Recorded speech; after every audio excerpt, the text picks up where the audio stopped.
Ok, bueno hermano, hoy el mensaje de este día y el que creo que el Señor ha colocado en mi corazón, porque Dios habló a mi vida y creo que también hablará a la suya. Y yo sé que para mí esto fue revelador, sinceramente, cuando uno capta algunas cosas, de verdad que de cierta manera uno aprende, y la idea es que el aprendizaje no solamente quede en el conocimiento, sino que podamos llevarlo a la práctica y podamos ejecutarlo. Hoy,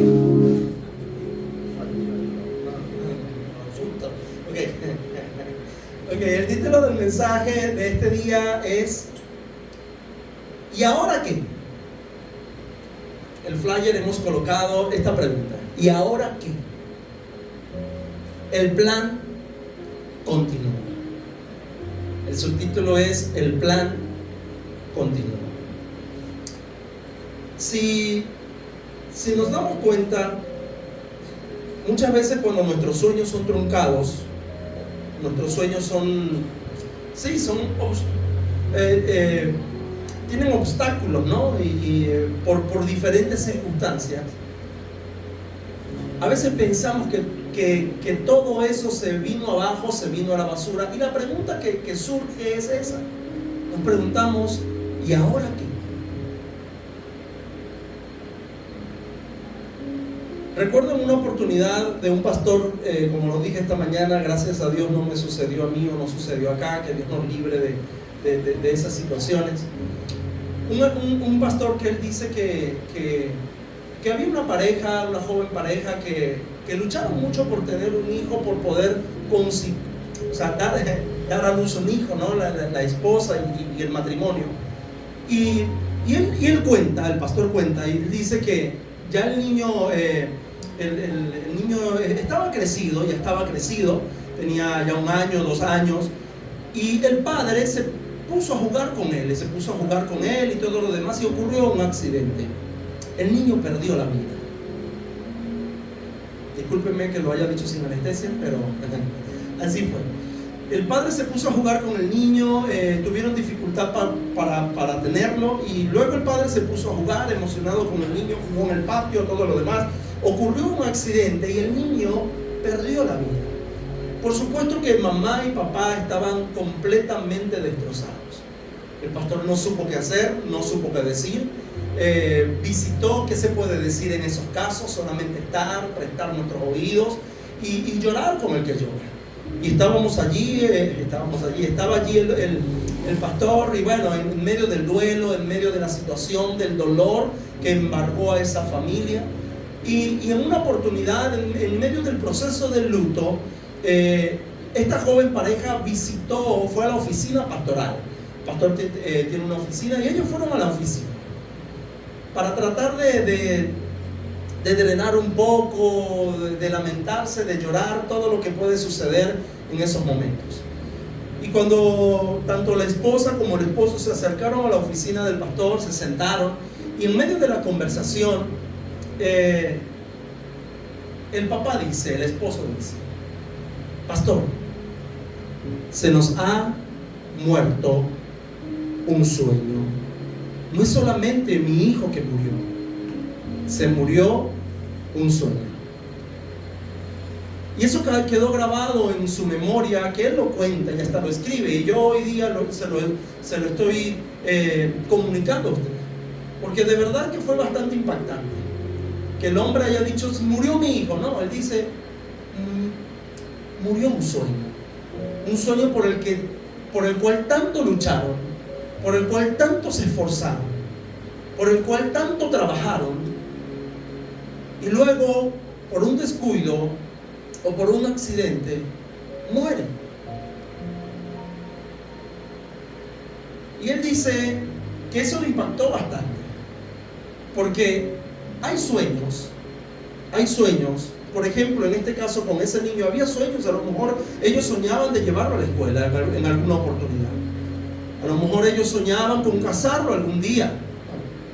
Ellos soñaban de verlo florecer, de verlo crecer. Era un sueño que ellos tenían, pero un sueño murió. Y no solamente hablamos del niño, a veces también nos sucede a nosotros, que Dios nos libre de esa situación, pero también estamos en esa misma situación. Hay momentos que tocan nuestra vida y algo que por tanto luchamos. Por ejemplo, personas que pierden negocios, que tanto han luchado por un negocio, por construir un negocio, y han perdido todo. Personas que han luchado y se han esforzado por su carro, por su casa, y lo han perdido todo. Y ahí es cuando nos preguntamos, ¿y ahora qué? Como el Chapulín, ¿quién podrá defenderme? No, tampoco así. Pero sí nos preguntamos, ¿y ahora qué? Por lo que tanto luché toda mi vida, o el poco tiempo de vida que tengo, puede ser joven, puede ser ya un adulto, o ya un anciano, por lo que tanto luchaste, se fue, se esfumó, ya no está. Y había un sueño, por ejemplo, aquellos que han perdido negocios y se han ido a la quiebra, pero a la quebradita. Habían sueños con ese negocio, ¿cierto? Han invertido, han dedicado tiempo, han dedicado dinero, han dedicado mucha parte de su vida en eso. Y que ahora ya no está. Se les fue un sueño, se les murió un sueño. Porque es posible que empezaron a hacer planes. O aquellos que lograron adquirir un vehículo, o que lograron adquirir algún bien material, o que han logrado adquirir algún trabajo, o han logrado soñar con un ser querido. Y ese ser querido ya no está. No solamente se muere la persona, no solamente se va y se disipa por lo que tanto hemos trabajado. Se nos va un sueño. Se nos va a lo mejor una promesa que en alguna oportunidad Dios habló a nuestro corazón, como fue el tema de Abraham con su hijo, por ejemplo. Fue un sueño, fue una promesa que se fue. Y nos preguntamos, ¿y ahora qué? ¿Verdad que cuando pasamos por el sentimiento de luto, y hablo de luto no necesariamente al haber perdido un familiar, que eso involucra haber perdido un familiar, eso lo involucra, cuando perdemos a un ser querido, pasamos las etapas del luto y el duelo y nos duele, pero también pasa con negocios perdidos, también pasa con bienes perdidos, aunque usted no lo crea, también pasa con animales perdidos, ¿no? Las mascotas del hogar. Eso también sucede, y cuando algo se va, hay sueños relacionados a ello, porque lo que más amamos es lo que más nos planificamos, lo que más queremos. Nos planificamos a lo mejor la próxima vacación donde estén todos nuestros seres queridos, pero cuando la realidad toca nuestra casa, ahí es cuando nos damos cuenta y nos preguntamos, para la próxima Navidad ¿estaremos todos reunidos? Recuerdo en una oportunidad, nosotros teníamos mucho tiempo que no perdimos a un familiar. Y cuando nos sentamos en Navidad a comer, nos sentamos a la mesa, o por lo menos hacemos la cena, una reunión familiar, el fin de año. Hay un familiar que dice, hay una prima que dice, vamos a comer todos porque no sabemos quién pueda faltar el año que viene. Porque aprendimos la lección. Y eso nos enseñó que no somos eternos, que lo que tenemos tampoco es eterno, aunque soñamos, aunque planificamos para ello, pero se nos puede fugar, se nos puede ir de la mano, puede desaparecer. Y como lo dijo esta joven pareja, se nos murió un sueño. A cada uno de los que estamos aquí estoy seguro que se nos ha ido algo, hemos perdido algo y hemos experimentado ese sentimiento y esa etapa de vida. ¿Usted no se ha puesto a pensar acerca de cómo estamos en el mundo? ¿Cuál es la situación o la temperatura del mundo? Hay personas que tienen sueños, pero por las noticias del mundo dudan si lo van a lograr o no. Y su corazón se aflige, su corazón se marchita y dicen, ¿será que invierto o no? Pero es que yo creo que esto no es muy seguro. Y ya comenzamos con cierto temor. Y a veces preferimos irnos por lo seguro. Irnos por lo seguro porque no, hay que cuidar, porque ya me pasó una vez que lo di y de repente se nos murió un sueño. y nos hicimos la pregunta, ¿y ahora qué? Pero déjeme decirle algo, amados, el plan continúa. El plan debe continuar. Si nosotros observamos las noticias de esta semana, no son nada alentadoras. No solamente nuestras vivencias, sino que las noticias del mundo no son nada alentadoras. No hay buenas noticias. Si por ejemplo vemos la escalada que hay en la guerra, porque hay guerra en el mundo, hay guerra armada en el mundo. No hablo de guerras de sentimientos, guerras de palabras, no, hablo de guerras armadas, guerras donde se inyecta mucho odio y hay mucho dolor y vemos muerte, que aún inocentes mueren. ¿Sabía usted que en la actualidad existen 56 conflictos armados que están activos en el mundo? 56. Y estuve leyendo que esta estadística es la mayor cantidad de conflictos armados después de la Segunda Guerra Mundial.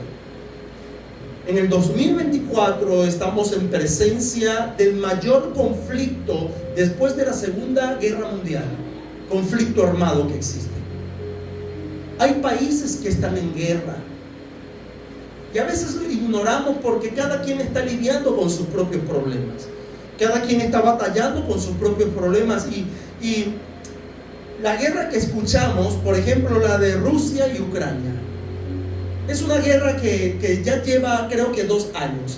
Y ahí están, en guerra, buscando y entrando en ciudades, matando aún inocentes, se llevan por delante a quien esté atravesado, todos son un objetivo. Y así es la guerra. Pero también escuchamos la guerra de Israel con el grupo terrorista Hamas, el cual los palestinos, el Estado palestino está siendo gravemente afectado por el poderío de Israel. Y usted dice, oye, pero es una cosita que esos niños también mueran y aquellos también. Es la guerra es así. Pero son los conflictos armados que podemos escuchar. Pero ¿qué hay de Yemen? ¿Usted ha escuchado acerca de las guerras en Yemen? ¿Verdad que no?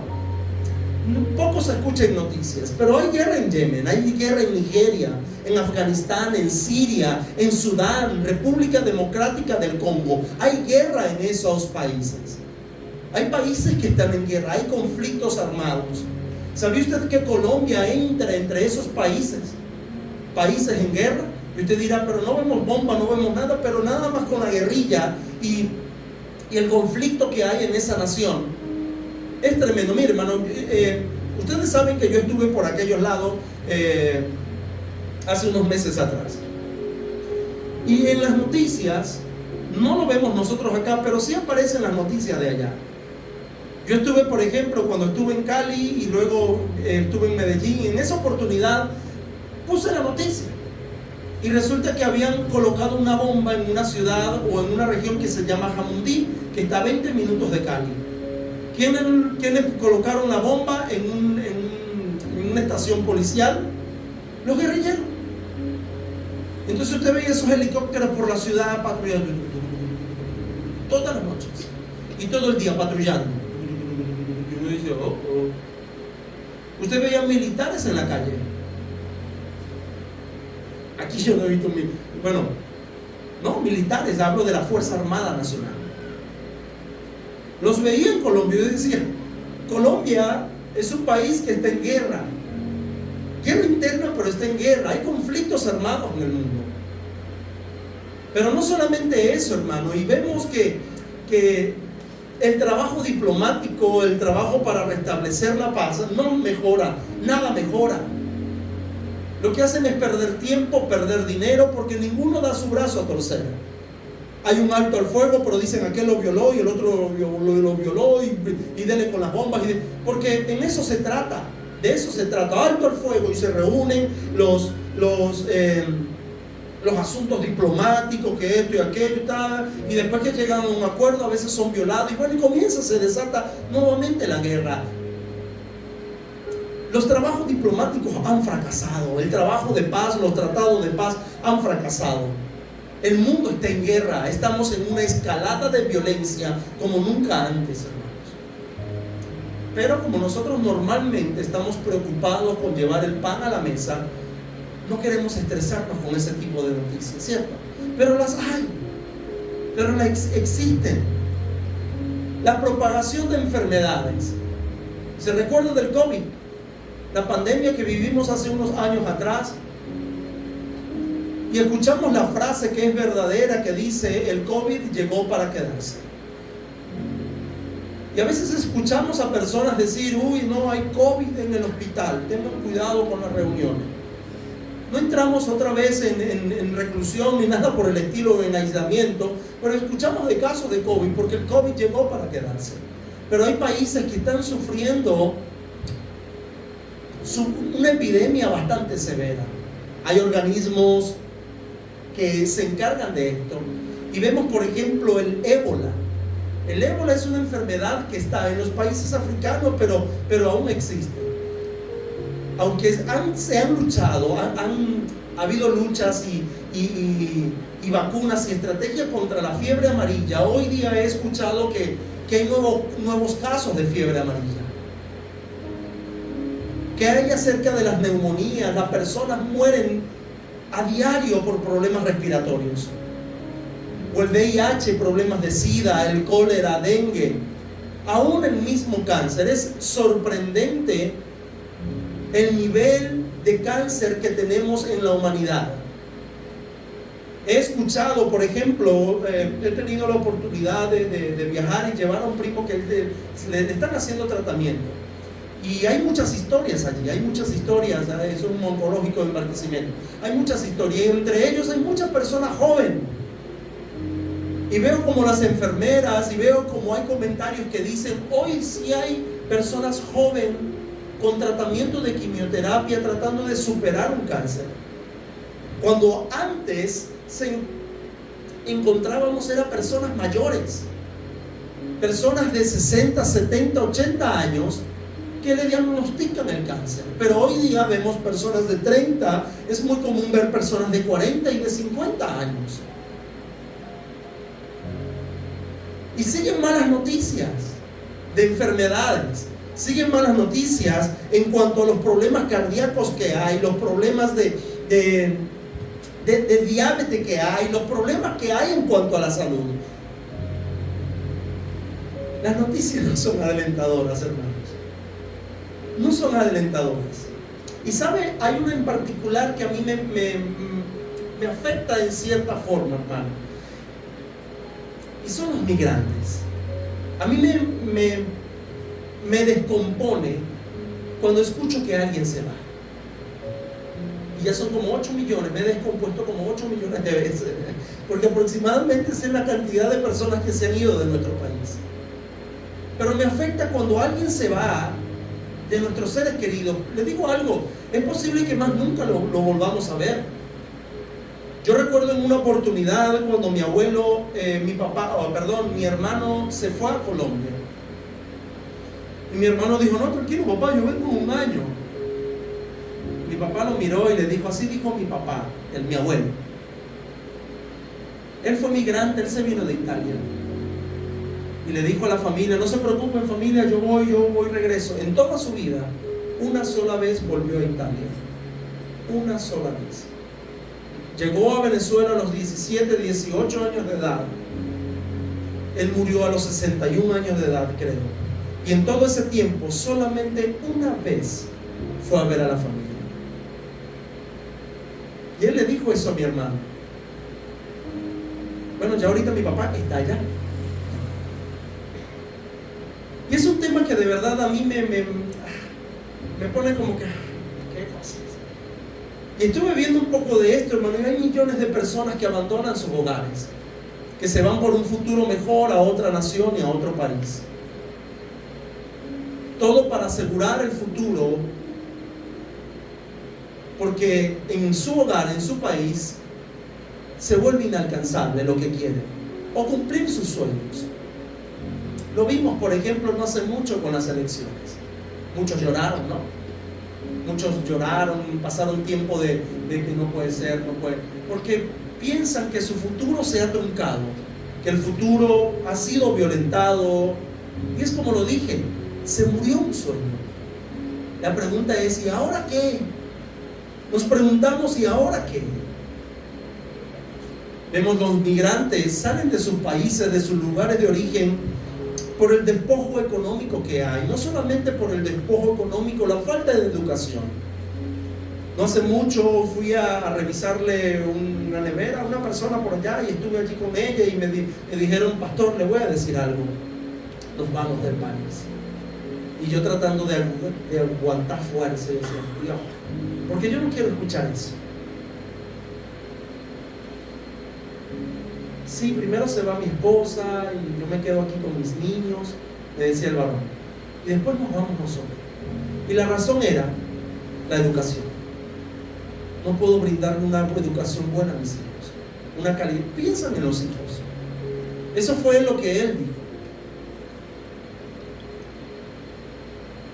El empleo, violencia, son cosas que empujan a la gente a irse.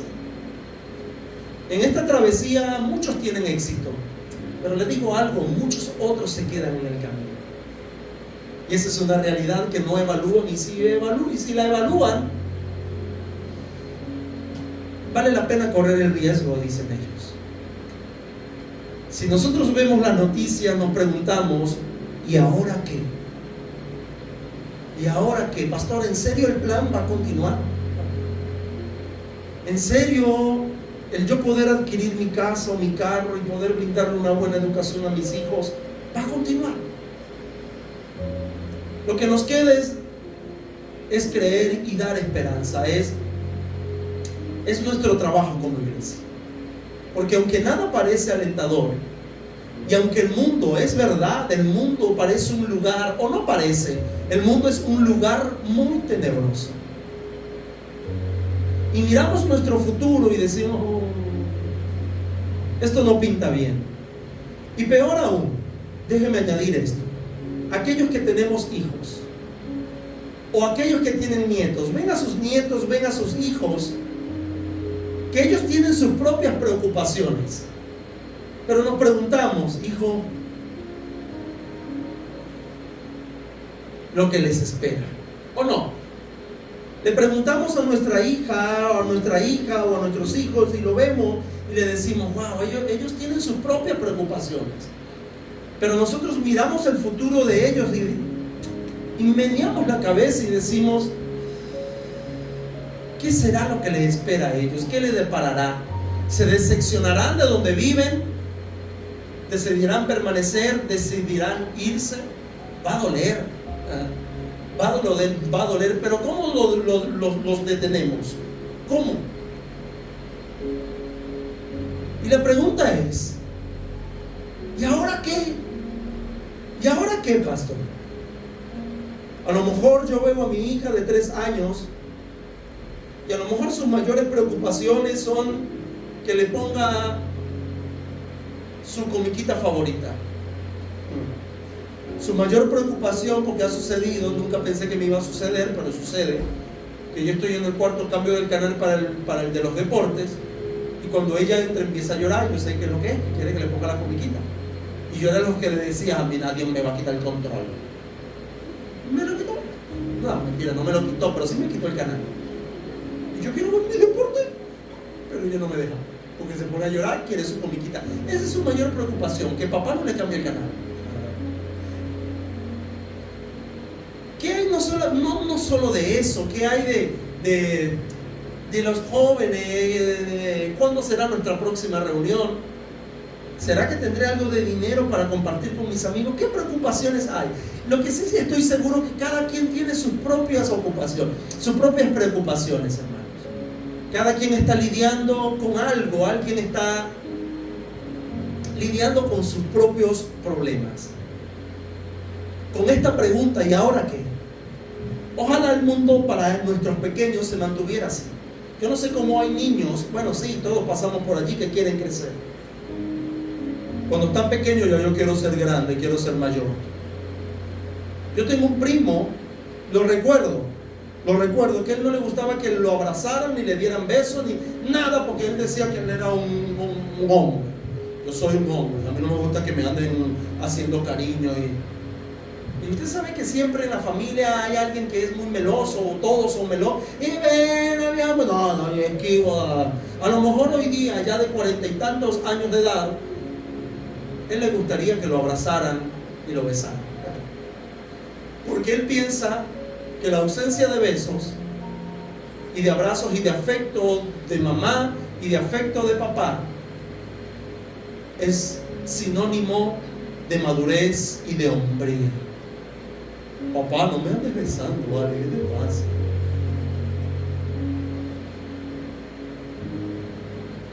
Mamá dice, hijo, dame un beso, te voy a... No, mamá, quédate tranquila, ¿vale? Porque queremos crecer. Pero cuando crezcamos, vamos a querer un beso de mamá. ¿Cierto? Vamos a querer que papá esté allí.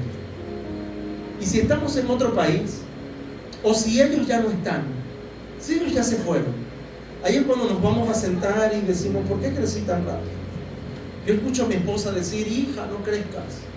Hijo, estás muy grande, no quiero que crezcas más. Los varones que crezcan y echen para adelante y me ayudan. Pero la niña no. La niña que se queda ahí chiquitita. Nah, es normal, ellos tienen que crecer. Ellos van a crecer. Eso nada lo va a detener. Pero la pregunta que es, ¿y ahora qué? Ojalá el mundo de ellos permaneciera tan inocente. Ojalá mi hija, toda la vida, la máxima preocupación que tuviera es que papá no le cambie el canal, que papá le compre su riqueza para comerse la arepita. Que esa sea la preocupación de ella. Pero van a llegar tiempos que ella va a tener mayores preocupaciones y se va a preguntar lo mismo, ¿y ahora qué? Yo creo que cada etapa de la vida tiene su cuota de temor. Y escucha, hermano, por más atractivo que parezca el país de los sueños, así nos entremos en un monasterio o una isla desierta para salir y esfumarnos de cualquier tipo de problemas, esa no es verdaderamente la solución para podernos enfrentar el mañana, porque el mañana va a llegar. El mañana va a llegar. Enfrentarnos a lo mejor a alguna enfermedad va a llegar, alguna pérdida, algo, eso va a llegar algún día. Y eso no se va a solucionar estando en el país de los sueños, no se va a solucionar estando ni en un monasterio donde estemos encerraditos, ahí que nada me toca, ahí un ambiente de soledad y de paz, porque ya estoy cansado de tanto tumulto y de tanta convulsión. La pregunta es, ¿qué hacemos? ¿Cuál esperanza nos da la Biblia? ¿Qué esperanza nos da Jesús? ¿Qué esperanza tenemos y dónde podemos descansar? Porque si es bien, todo lo que dije produce lamento y a lo mejor cargué su corazón, pero voy a tratar de descargarlo con las Escrituras. A lo mejor en estos minutos que llevo, su corazón fue cargado y dijo, ay, es verdad, es verdad. Ay, y saqué lo que a lo mejor lo que usted no quería que yo quisiera sacar. Pero es una realidad que vivimos día a día. Es una verdad que toca la fibra de nuestro corazón. Pero lo bueno de esto es que la Biblia nos da algunas soluciones y nos da algunas herramientas. Cuando todo parezca perdido y cuando todo parezca que usted dice, no, aquí no hay vida. La Biblia dice, sí hay vida. Claro que sí hay. La Biblia nos da una esperanza poderosísima, hermanos. Y aunque usted no lo crea, la respuesta la vamos a encontrar en los primeros versículos del Evangelio de Mateo. Los primeros versículos del Evangelio de Mateo. Si les doy algunos segundos para que se ubiquen los primeros versículos del primer capítulo del Nuevo Testamento, del primer evangelio del Nuevo Testamento, se va a dar cuenta de algo. Y si ya usted no lo encontró, a lo mejor se hizo una pregunta, pastor, nombres. Esa es la solución, nombres. La solución son nombres. La solución es genealogías. Algo tan tedioso y aburrido. Una sola vez he leído las genealogías de Crónicas, que son como 7, 8 capítulos de genealogía. Yo dije, como decidí leer la Biblia completa, yo dije, los voy a leer. Y comencé a leer la genealogía. Y son nombres tan enredados. Ya después, cuando vuelvo a leer el libro, ¿sabe qué hago? no las leo. Vamos a leer nombres.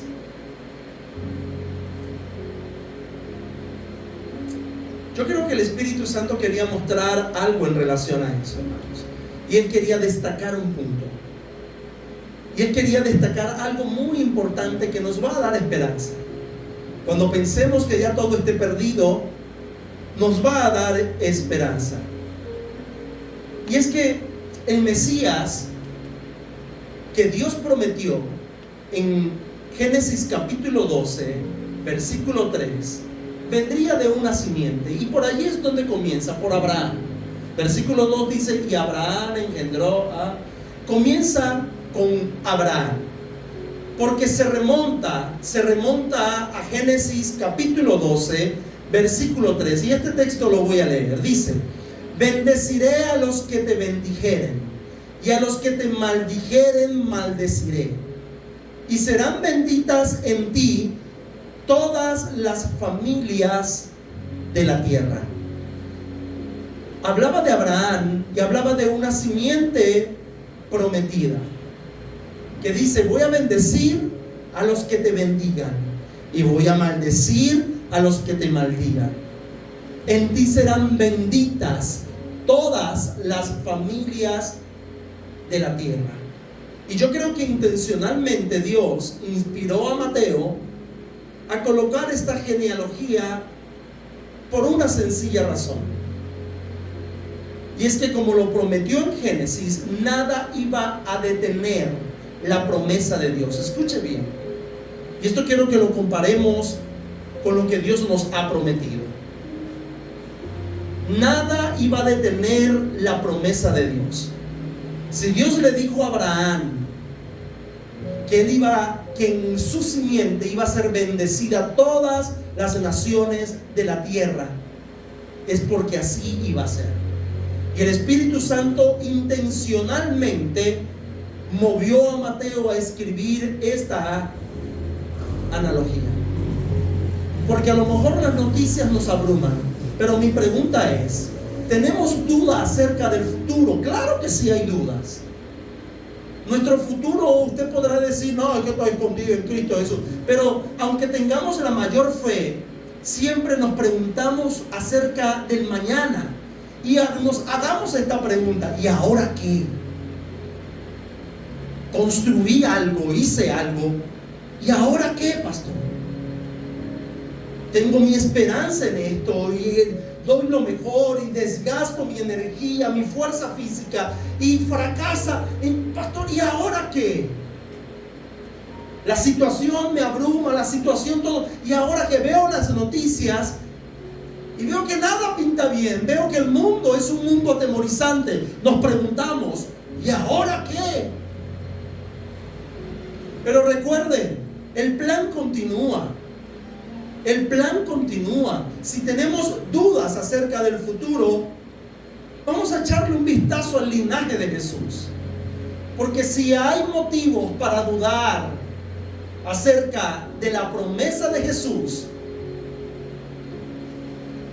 era a través del linaje de Jesús. Hoy lo leemos y vemos el pasado, pero ¿qué tal si viviéramos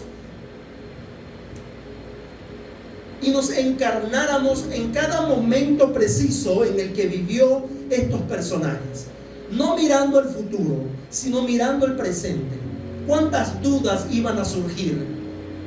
¿Cuántas dudas iban a surgir en la mente de las personas? En Abraham serán benditas todas las naciones de la tierra. Pero miren todos los desafíos que pasó. Miren, voy a leer, dice el versículo 2 de Mateo 1. Abraham engendró a Isaac, Isaac a Jacob, Jacob a Judá y a sus hermanos. Judá engendró a Tamar, de Tamar a Fares y a Sara, Fares a Esrom y Esrom a Arán.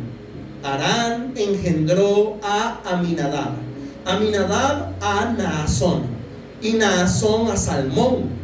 Salmón engendró de Rahab a Boz y Boz engendró de Ruth a Obed, Obed a Isaí, Isaí engendró al rey David, y el rey David engendró a Salomón, de la que fue mujer de Urías. Ya hay una cosa que dice, ¿qué está pasando? Salomón engendró a Roboán, Roboán a Abías, y Abías a Sara. Asa engendró a Josafat, Josafat a Jorán, y Jorán a Usías. Usías engendró a Jotán, Jotán a Acaz, y Acaz a Ezequías. Ezequías engendró a Manasés, Manasés a Amón, y Amón a Josías. Josías engendró a Jeconías y a sus hermanos en el tiempo de la deportación de Babilonia. Miren cómo guía el Espíritu Santo al escritor. Y dice el versículo 12: después de la deportación de Babilonia, Jeconías engendró a Salatiel, y Salatiel a Zorobabel. Zorobabel engendró a Abiú, Abiú a Eliaquim, y Eliaquim a Azor. Azor engendró a Sadoc, Sadoc a Aquim, y Aquim a Eliú. Eliú engendró a Eleazar, Eleazar a Matán, Matán a Jacob, y Jacob engendró a José, marido de María, de la cual nació Jesús, llamado el Cristo. Punto. Se acabaron los nombres. Ahí está la promesa. Y a veces nosotros no analizamos porque queremos resultados rápidos. Y si hay algo que me llama poderosamente la atención, amados, específicamente en estos versículos que leímos, es que el Espíritu Santo provocó algo que nosotros normalmente no lo hacemos. Le digo algo: ninguno de los que estamos aquí sacamos los trapitos al sol de la familia, ¿verdad que no? Ninguno. Bueno, creo, ¿no? Pero usted ve que su hijo cometió algo, usted trata de, no, bueno, que disculpen, ¿no? que bueno, tratamos de defender a lo nuestro aunque estén en el error. Tratamos de darle una reprimenda, pero nosotros, no otros.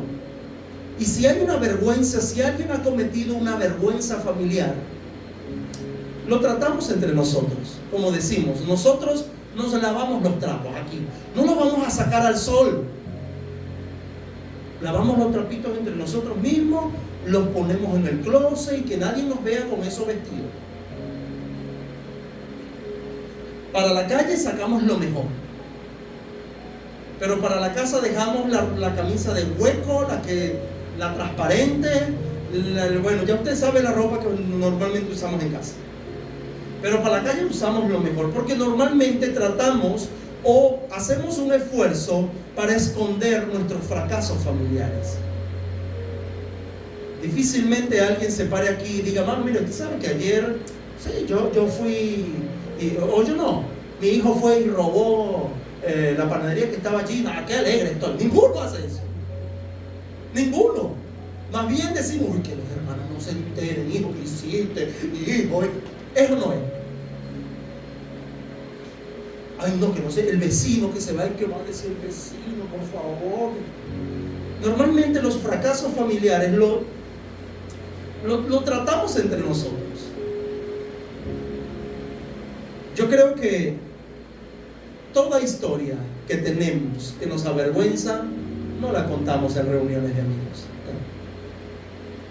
Historias que nos avergüenzan, que muestran lo vulnerable que somos, no las sacamos al sol ni en reuniones de amigos. No, eso no lo hacemos. Pero le digo algo, por eso estoy convencido que la Biblia no fue obra de hombre. La Biblia fue obra de Dios. Y la Biblia no oculta los errores de los hombres allí. Y si hay alguien que saca los trapitos al sol, es Mateo. Cualquiera puede decir que van a pensar de Jesús. Mira la familia de Jesús. ¡Qué vergüenza! A veces cuando hay un familiar echado a perder, decimos, sí, esa es familia mía, pero él no está allegado a la casa. Él sí lleva el apellido, pero presidente. ¡Ah!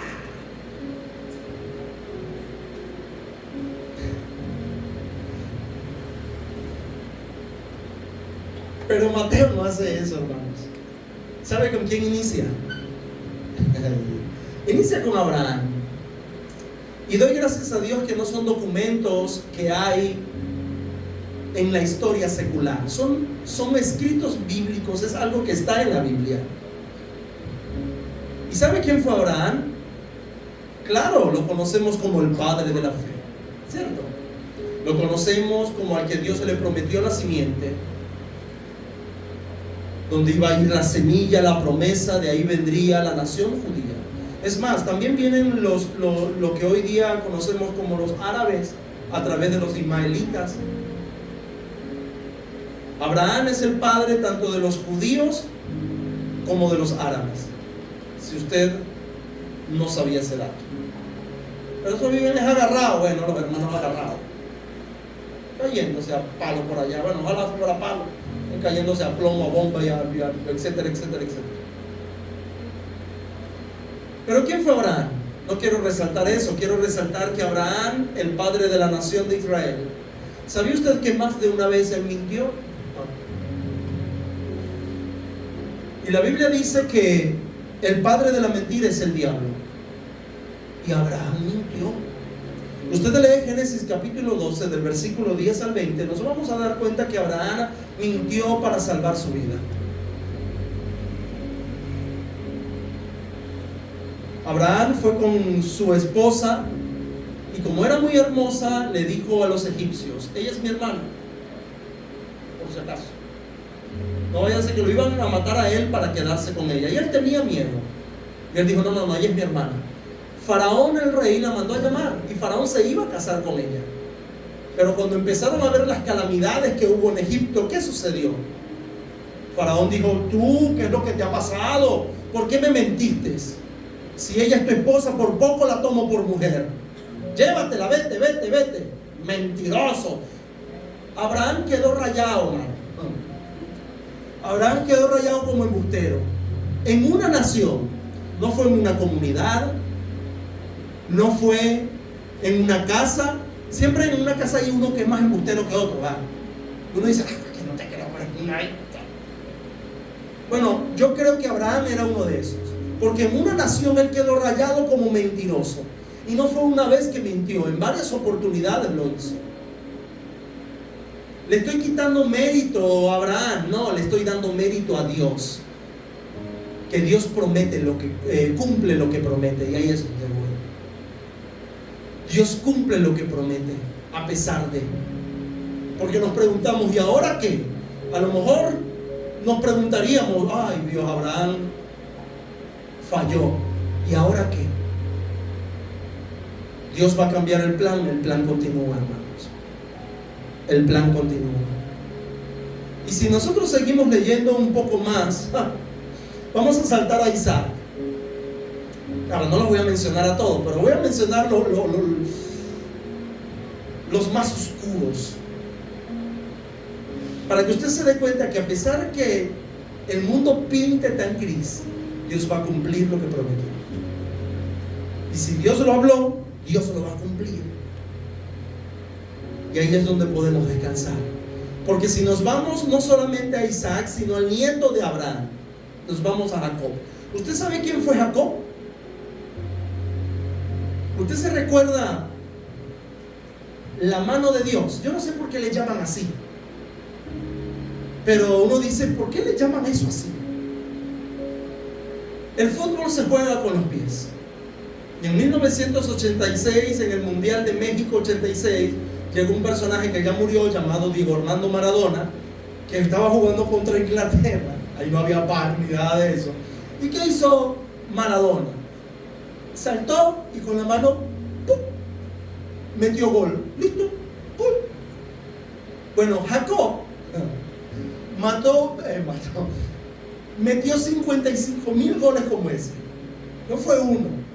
Porque Jacob era conocido y es conocido en las escrituras como un tramposo. Y algo bueno puede salir de un tracalero. Y usted dirá: hermano, pero de verdad.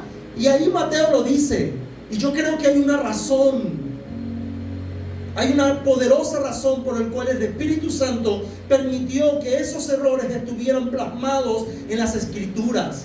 No depende de ti, no depende de mí, no dependen de la circunstancia, ni de lo oscuro que esté a nuestro alrededor. Depende de quien lo haya prometido. Depende de eso. Depende de quién lo prometió. Se recuerda que Jacob engañó a su hermano Esaú. Recuerda que Jacob le mintió a su papá. Isaac quería bendecirlo y él se vistió con ayuda de su mamá de piel, de un poco de pelo de oveja, creo que era. Y entonces cuando Isaac, ciego, vio que sí, estaba velludo, olía a casa, olía a animal, dijo: este que Esaú. Y lo bendijo. En lugar de bendecir el primogénito, bendijo fue Esaú, por una trampa. ¿Sabe usted que Jacob fue estafado, pero él también estafó? Jacob fue un estafador. Usted dirá: pero ya va, ¿cómo está diciendo? Hermano, mire, Jacob, cuando sirvió 7 años por Rebeca, creo que era Rebeca, ¿no? Le dieron su alea, lo estafaron. Pero Jacob dijo: oh, está bien, está bien. Yo voy a servir 7 años más por la otra, por la que amo. Y el padre le pareció bien. Pero Jacob se diseñó una trampa, porque el padre en todo ese tiempo, en todo ese trabajo, el padre le había dicho, el suegro, le había dicho: tú estás cuidando a las ovejas, vamos a hacer algo. Cuando te vayas, no te vayas con las manos vacías. Las que estén pintaditas y las que estén así, esas se van a hacer para ti. Pero las que estén bien bonitas, las que estén bien puras, son las mías. ¿Sabe qué hizo el tramposo? Aquí es cuando empezaron los primeros cruces. Usted vio las leyes de Mendel, aquellos que pasaron por octavo. Bueno, allí empezaron los primeros cruces de que si un mestizo se liga con el otro, ¿cómo salió el otro? Y si el otro se liga con el otro, homocigoto, tricigoto, algo así es que decía la ley de Mendel. Bueno, Jacob fue un especialista en eso, hermano, y no existía la ley de Mendel. Jacob dijo: ok, voy a sacar yo aquí ventaja, yo soy el que estoy cuidándolas. Jacob comenzó a ligarlas. Y le digo: este con este, voy a ligar este con la otra. Y la mayoría de las que de color estaban pintadas, porque Jacob diseñó eso. Entonces cuando el suegro llegó y dijo: ah, ¿qué pasó aquí? Jacob había hecho el cruce genético. Y no nada más eso. Discúlpame que me extienda aquí en Jacob, pero es que Jacob la botó con Roma. Por eso digo, metió 50,000 goles así con la mano. Y no había bar. ¿Sabía usted que su esposa, cuando ellos se fueron de la casa del suegro, la esposa se llevó a los ídolos? ¿Sabe usted que en la cultura primitiva, la persona que tenía los ídolos era la persona que podía tener o tenía el derecho de reclamar la herencia? ¿Y usted cree que eso fue por quién? Jacob. Y digo: hija, mira, vamos a hacer algo, nos vamos a ir, pero te vas a llevar los ídolos de papá, de tu papá, porque cuando el viejito mire, nos vamos a quedar con todo lo que él tiene. Hoy día, ¿qué hacemos? No, voy a leer la herencia, el testamento y tal. Hoy utilizamos eso, tal cosa le queda a yo no sé quién, tal cosa. Pero en aquel entonces el testamento, ¿sabe qué eran? Los ídolos. Porque no crean que Jacob era muy idólatra y muy no, ellos querían quedarse con la parte del suegro, con todo lo del suegro. Y ¿saben? Viene de la línea de Jesús. Prepárese, porque aquí hay mucha gente como usted y como yo, ¿no? Pero Dios cumple lo que promete. ¿Sabe usted que Jacob engendró a quién? A Judá y a sus hermanos, pero se quedó con Judá. Mire esta estrella, hermano. Ay, Dios. ¿Sabe usted que por Judá es que hoy día a los israelitas se les llaman judíos? ¿Sabía eso? Si no lo sabía, bueno, eso es. A los israelitas se les llama judío porque la tribu que quedó fue la tribu de Judá. Y por eso a los israelitas se les llama judíos. La nación de Israel, no los judíos, es porque viene de Judá. Y aquí está, Judá, Jacob engendró a Judá. ¿Y sabe quién fue Judá? Judá pagó los servicios de una prostituta, hermanos. ¿Y sabe quién era esa prostituta? Su nuera. Y usted dice, ¿en serio? Sí, Señor. Y no solamente eso, eso aparece en Génesis 38, sino que cuando Judá lo descubrió, la amenazó de quemarla por prostitución. Y a ti, Judá, lo que es igual para el pavo no es igual para la pava. No, hay un dicho que es así. Yo no sé si a pelear el chapulín colorado aquí, pero no importa. Pero usted me entendió. Entonces vemos que Judá cometió tal sacrilegio. Y no solamente eso, Judá, sino que también las escrituras dicen de Judá, y más adelante habla de Salmón, que engendró de Rahab a Boaz. Mi pregunta es, le decimos, Espíritu Santo, ¿por qué si tú has venido nombrando solamente los varones, en esta oportunidad te detuviste a nombrar a una mujer? ¿Y qué tipo de mujer nombró?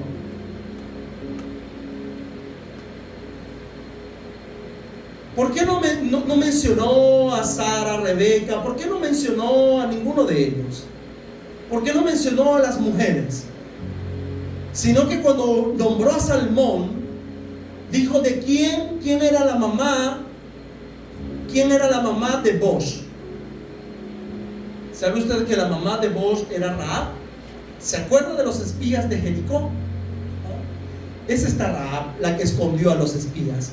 Pero ¿sabía usted cuál era el trabajo de Rahab? Sí, hermanos, a Rahab se le conoce como Rahab la ramera. Era una ramera. Y uno dice, ¿qué andabas buscando, Espíritu Santo? Estás sacando los trapitos al sol de la familia. Estás publicando la vergüenza de la familia. Imagino que Jesús, ay Dios, qué familia me tocó, qué vergüenza. Qué familia, Dios, niéguenme. Pero allí está, la Biblia lo dice, no lo estoy inventando, son sus vidas, la vida de ellos. Y luego habla, mira quién después menciona de Boaz, engendró de quién, engendró a Obed. Pero no solamente engendró a Obed, habla de quién fue, y fue de Ruth. ¿Sabía usted que Ruth no era israelita? Y recuerda que los israelitas se expresan de los gentiles como perrillos. ¿Qué hace Ruth en esta genealogía? Entonces Jesús no era 100% judío. Había mezcla de gentil en la sangre de Jesús. Espíritu Santo, ¿qué sucede? ¿Por qué sigues sacando los trapitos al sol? ¿Qué nos quieres mostrar con todo esto? Y no solamente eso, sino que sigue hablando, escuche bien, sigue hablando. Obed a Isaí al rey David. El rey David, mire, aquí va otro. Aquí va una bomba. El rey David engendró a Salomón, de la que fue mujer de otro hombre. Tú dices, por favor, ¿qué familia? Porque lo dice, engendró ¿a quién? A Salomón, de la que fue mujer de Urías. Estamos hablando de Betsabé, hermanos. Betsabé, la madre de Salomón. Esta mujer que se bañaba en sitios no adecuados, en lugares dudosos. Muchas veces pensamos que David entraba y veía, mira, y se metía en el baño. Hermano, ¿usted sabe qué? El cuerpo para el judío es algo muy íntimo. Estar desnudo es algo muy íntimo. Ellos no iban a bañarse como a lo mejor algunos. Algunos voy a bañarme y no, yo no me voy a bañar en el baño, yo no me voy a bañar en el baño. Ok, que me voy a bañar y ¡guau! En el patio, y empiezan a echarse con el tobo de agua en el patio. El judío no hacía eso. El judío era muy íntimo, muy cuidadoso de mostrar sus partes. Pero ella no estaba cuidando nada. Ella intencionalmente se bañaba a las afueras porque sabía que el palacio del rey podían verla. Y David, cuando vio, dijo: y era el rey. Y se recuerda en esa oportunidad que David fue acusado de asesinato porque la embarazó.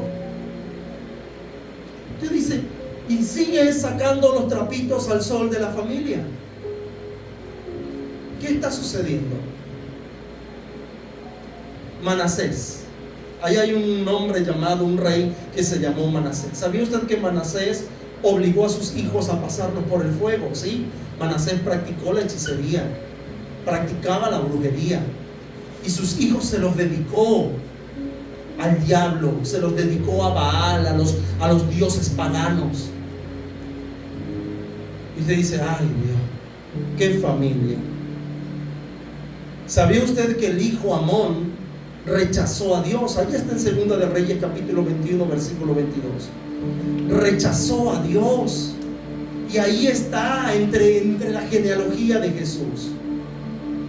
Y me pregunto, ¿por qué Dios usó a esta gente? ¿Usted no se ha preguntado eso? ¿O no nos preguntamos eso? ¿Por qué Dios utiliza a esa gente? Era el que entró a la iglesia, se va a caer la iglesia. ¿Por qué Dios usa a ese tipo de gente? A ti te falta mucho, ¿viste? Para sí, no, te falta. ¿Quién determina que si falta o no falta? Yo todavía no soy cristiano porque tengo alguna. ¿Quién lo determina?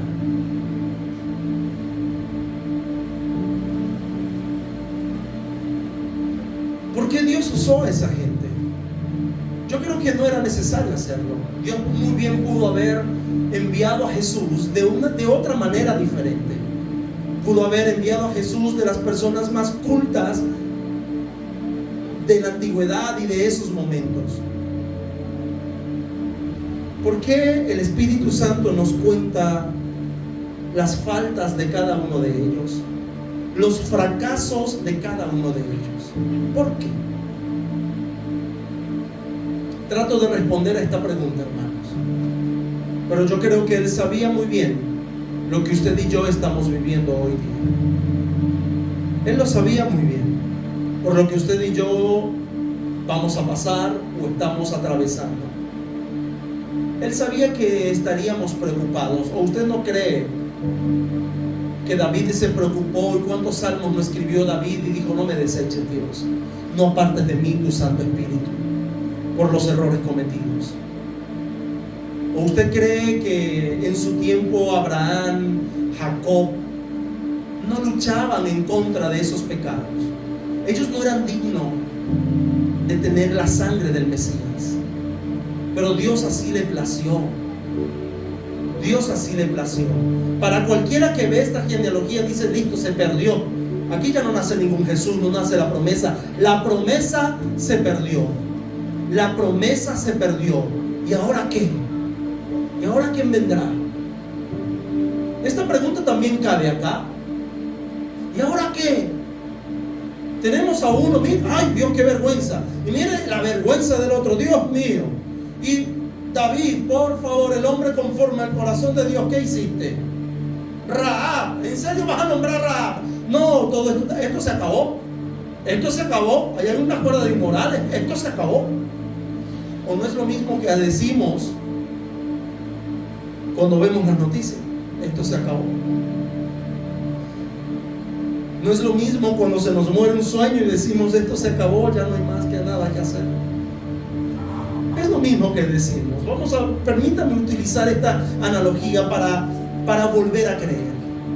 Para volver a creer en que lo que Dios promete, Dios lo cumple. Porque el único lazo que vemos acá en esta genealogía que une este grupo era una promesa. Era una promesa. Es una lista nada alentadora, nada llena de júbilo. Pero lo que importa es, ¿sabe qué es? El último nombre, que fue el primero que se prometió. El último nombre del versículo 16, que dice: Jacob engendró a José, marido de María, de la cual nació ¿quién? Jesús. Y dice: el Cristo. ¿Sabe qué? No importa lo de Rahab, no importa lo de Betsabé, ellos darán cuenta a Dios. No importa lo de David, Jacob. Nació Jesús. Nació Jesús. Nació la promesa. ¿Podemos entender esto? Nació la promesa. Ve la noticia. El dólar sigue subiendo. No importa. Porque si Dios trajo la simiente salvadora de una ramera, yo creo que Dios también va a proseguir proveyéndome. Si Dios prometió que iba a traer la simiente, y mire algo, escuche esto. Todo lo que pasó para que Jesús naciera, para que el plan divino tuviera éxito. ¿Sabía usted que en los tiempos de Jacob y de Judá y de los hijos de Jacob había una hambruna? Pero Dios se levantó un hombre llamado José para que su familia no muriera de hambre y poder preservar la simiente. Porque en Jacob era que tenían la simiente, en Judá era que tenían la simiente. Y Dios dijo: voy a levantar a José, porque no morirá mi promesa. Después yo arreglo cuenta con ellos, pero mi promesa sigue en pie. Mi promesa sigue en pie. El plan de Dios sigue en pie. ¿Sabía usted que después de todas esas hambrunas, ellos pasaron 400 años esclavos en Egipto? Y la esclavitud no oprimió la promesa siguió en pie. La promesa siguió en pie. Me llama la atención porque hace como un break en el versículo 11 que dice, que habla acerca de la deportación a Babilonia. Ni eso lo pudo detener. Fueron 14 generaciones, seguida de 14 generaciones más, y no se perdió nada. No hubo desperdicio de nada. Sucedió tal cual como fue prometido. Y le digo algo, hermanos, la promesa de Dios sigue en pie. Jesús vino, y si Dios pudo y lo logró cumplir en Jesús, ¿por qué no nos dará, como dice las Escrituras, si nos ha dado a Jesús, que no escatimó a su propio Hijo, cómo no nos dará con Él todas las cosas que pidamos? ¿Usted cree que la bomba atómica va a perturbar el cielo? ¡Ay, que viene una guerra atómica! ¡Ayuda! El cielo está en calma, señores. El cielo sigue con el plan. El cielo está trabajando según el plan. Porque le digo algo, el piloto del avión no ha abandonado el volante. El barco sigue teniendo a su capitán. Se llama Jesús. La iglesia está segura y confiada en Jesús. La guerra nos puede convulsionar un poquito y atemorizar un poquito, pero ¿usted cree que atemoriza y representa una amenaza para el cielo? No. ¿Usted cree que las bolsas de valores, el dólar mira como que va, y Dios qué es lo que está pasando, y nos llenamos de rabia y de ira con aquellos que manejan la economía?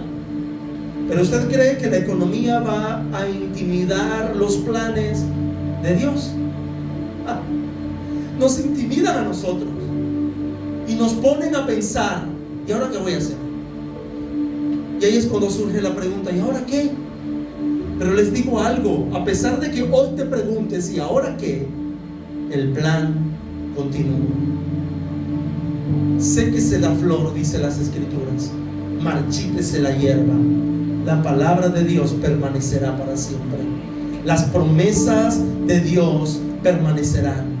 Los líderes inmorales, como Manasés, como Amón, ¿ustedes creen que ellos van a descarrilar el plan de Dios?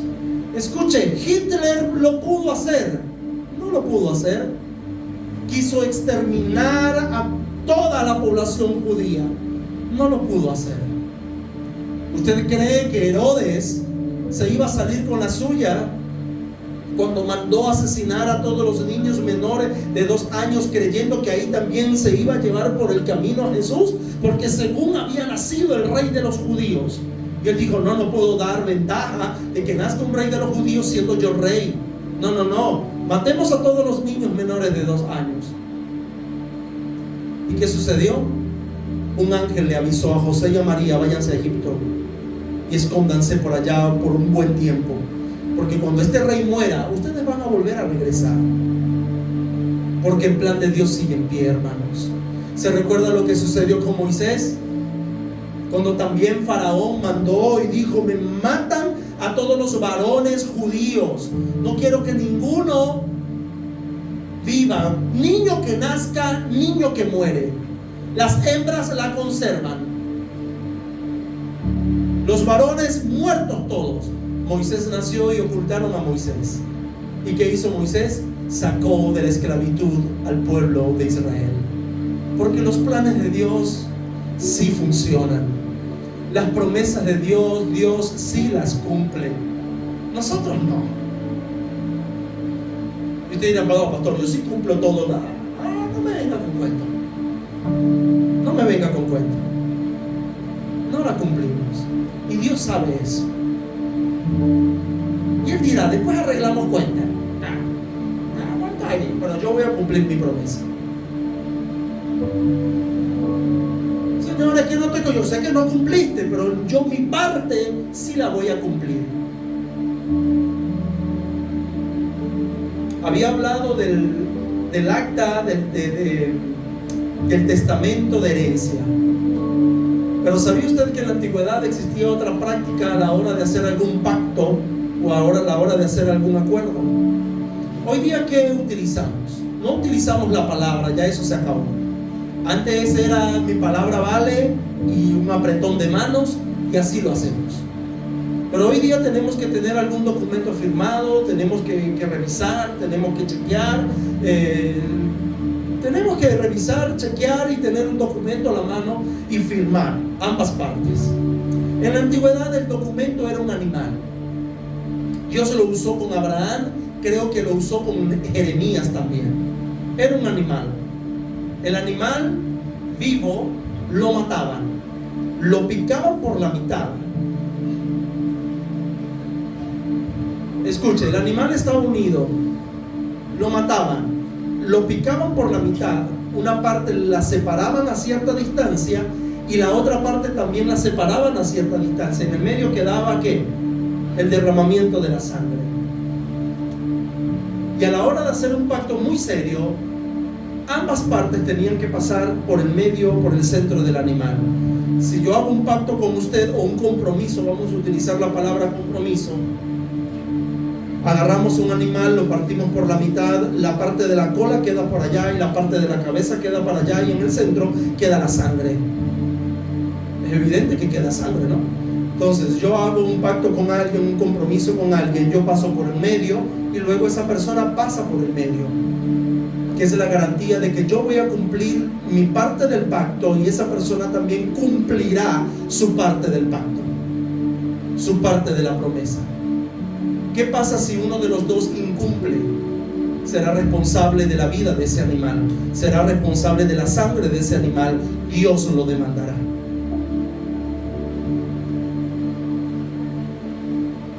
Ambos están obligados a cumplir. Tiene esta tarea, búsquelo en Génesis, que cuando Dios se presentó a Abraham, hicieron el mismo acuerdo. Buscaron un animal, Abraham lo picó, preparó la firma del documento, puso un animal, la cola del animal por un lado y la parte superior por el otro lado.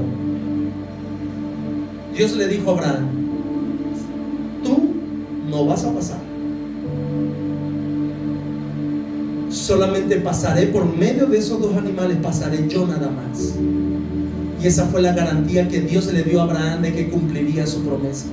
Un pacto incondicional, que a pesar de lo que Abraham era y de lo que su descendencia iba a ser, Dios cumpliría.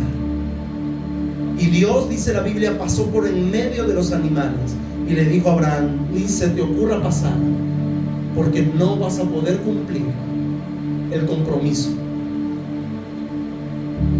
Y eso a mí me sorprende. Pasó con Jeremías también. Dios pasó por en medio de los animales y el profeta no, porque Dios cumpliría su parte a pesar de. Porque nos preguntamos: ¿y ahora qué? ¿Y ahora qué? Dios es Dios. Dios cumplirá. Si Dios lo dijo, yo lo creo, hermanos. Si la Biblia lo dice, yo lo creo. Tenemos que creerlo. ¿Qué es lo que Dios nos ha prometido? A ver, vamos a los textos bíblicos. Él dijo que no nos íbamos a morir de hambre. A lo mejor estaremos apretados económicamente, pero no vamos a ser unos muertos de hambre. Él cumplirá su palabra. ¿O no le dijo: los aves del cielo no trabajan y el Padre les da de comer todos los días? ¿Se preocupan qué van a vestir? Nos preocupamos qué vamos a vestir. Ahorita, antes del servicio, hablaba con un hermano y decía: pastor, los zapatos. Y yo digo: yo también tengo, ya se me abrieron los zapatos, ya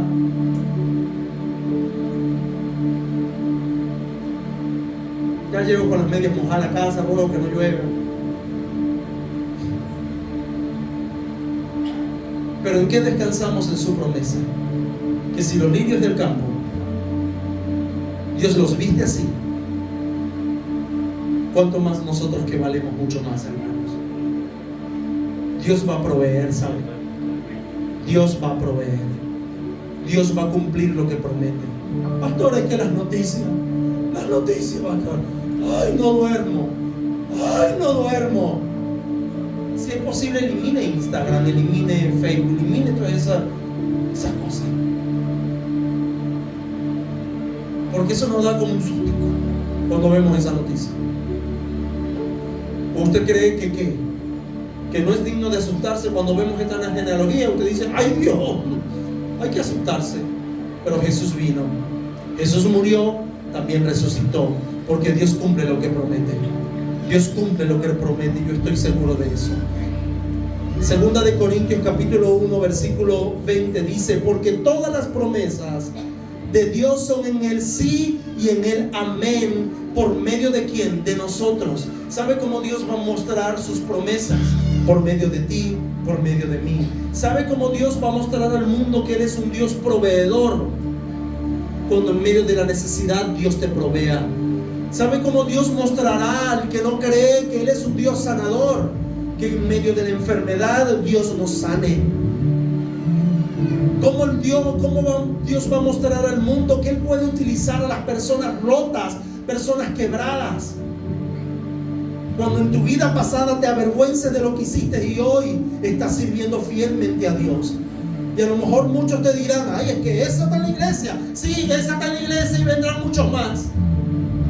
Ay, es que ese está malo, eso es muy malo. Ay, eso era el diablo en pasta en la iglesia. Yo no creo eso. Yo sí lo creo, porque el que lo prometió, el que dijo: yo voy a comenzar la buena obra, la voy a terminar en ustedes, se llama Jesús, se llama Dios. Y si Él lo dijo, yo creo que Él lo va a hacer, hermanos. Si Él lo prometió, Él lo va a cumplir. Yo lo creo. Si Él dijo que, mire, que dará paz a nuestra vida, Él lo va a hacer. La pregunta es: ¿por qué dudamos? Recuerde, a pesar de el plan continúa. Dios cumplirá sus promesas para la gloria de Dios. Para la gloria de Dios, Dios cumple lo que promete. Dios cumple lo que promete. ¿Usted lo cree? Yo también lo creo. Vamos a ponernos de pie y vamos a orar.